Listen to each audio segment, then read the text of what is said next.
Everybody, welcome back to Leosophy.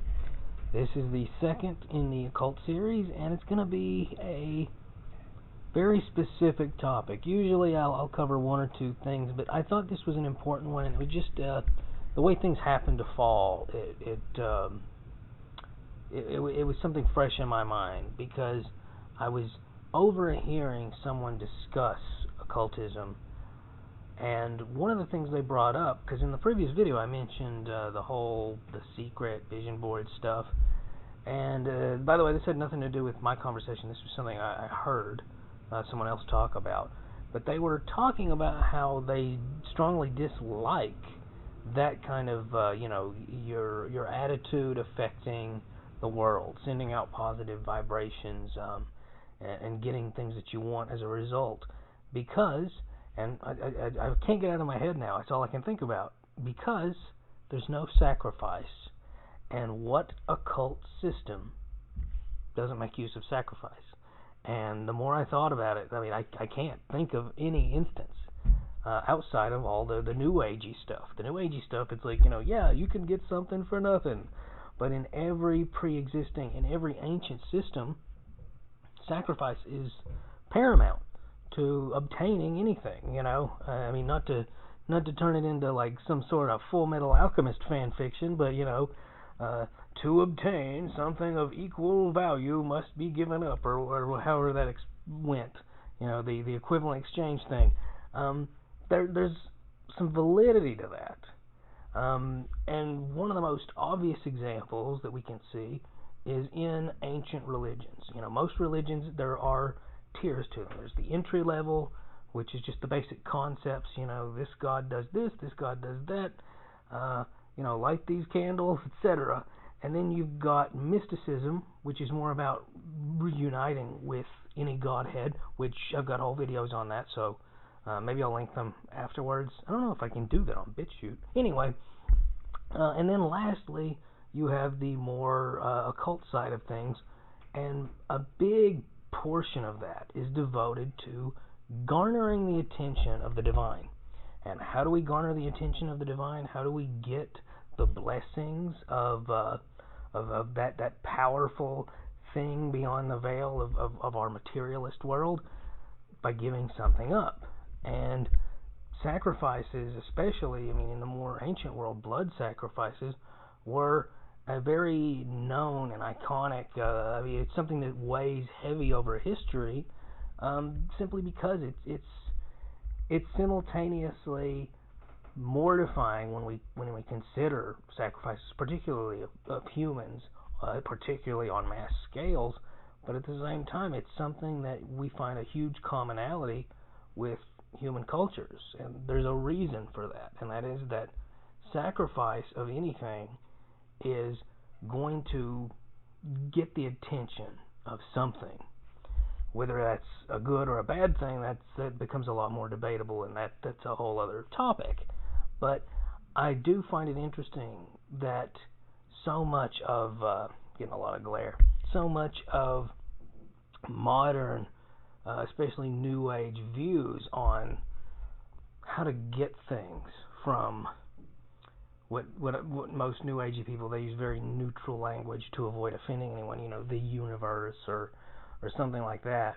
A lot of times it does not require any sacrifice on their part, not their time, not their energy, certainly nothing that they value, and that is a very peculiar thing, and it's something I hadn't thought about until I'd overheard that individual talk on the matter. And now all I can think of is that an indication of decay in modernity? Is that an indication? I'm not trying to turn this into a totally different topic, but is that an indication of a fallen age, of a Kali Yuga, of a period of separation from divinity? The fact that people are seeing this pattern, that invocation of the things that they want can lead to garnering the things they want, but simultaneously without giving anything up. And by the way, bloody sacrifice, whenever we even use the word, it conjures up images, doesn't it?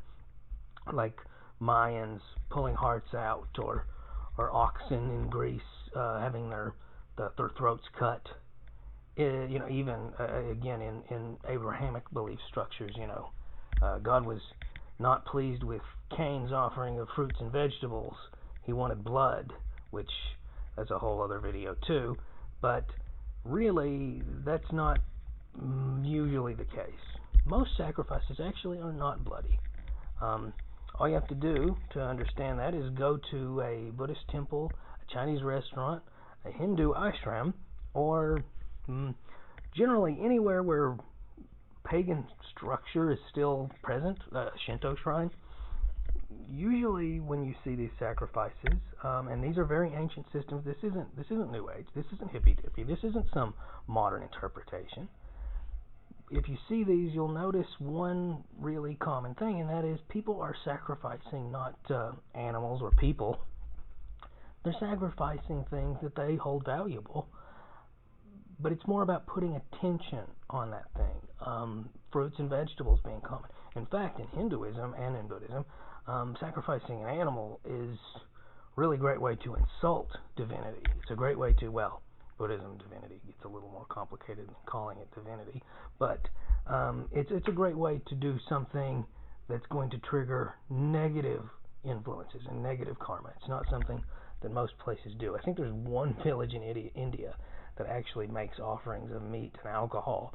Everywhere else it's regarded as a grave insult, and you would make offerings instead of flowers, fruits and vegetables, dairy products, things of that sort.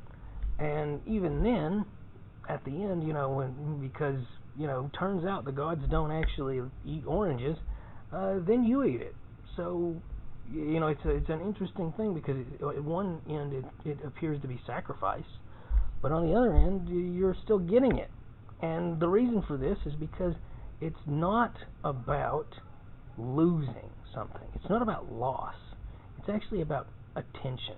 It's about energy. It's about making an effort, you know. There's an expression about, you know, you can light 1,000,000 candles without putting that initial candle out.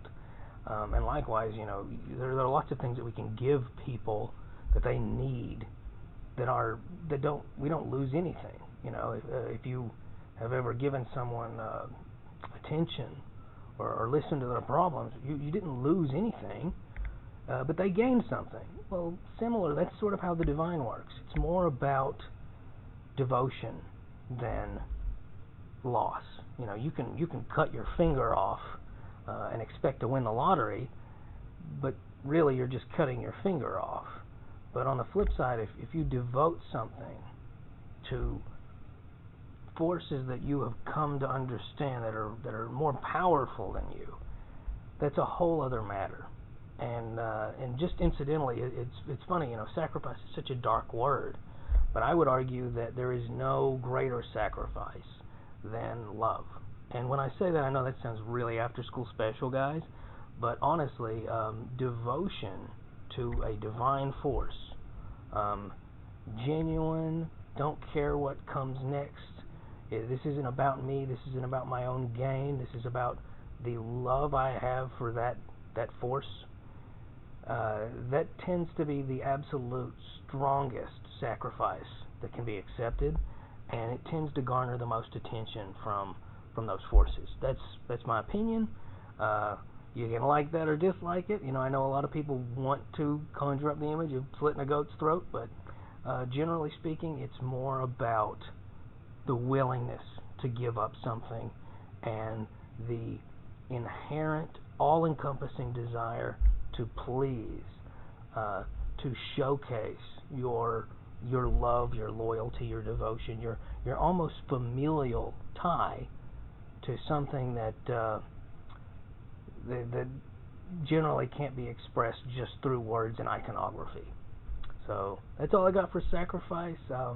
Like, share, subscribe, keep asking questions, and I think the next one I'm going to go a little deeper in on alchemy. I'm probably going to talk about a combination of internal alchemy and external alchemy next time around. So yeah, like, share, subscribe, keep asking questions, and hopefully I can link to the pre-existing video I was talking about, but I'm not 100% sure, guys. So yeah, See you guys later.